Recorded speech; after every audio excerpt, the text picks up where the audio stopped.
l'energia, la spensieratezza e perché no, invece l'economia. Dei Giorgi Cini, un simpatico brano per tuba solista e matta. Il suono sicuro della tuba ricorda il colore della fuligine che ricopre sempre lo spazzacamino.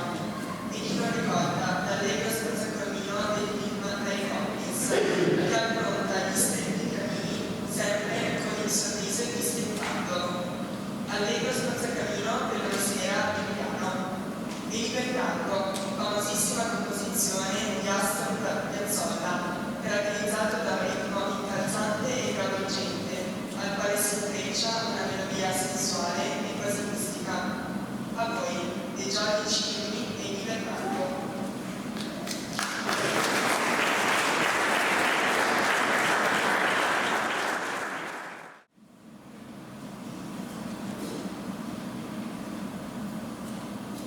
Thank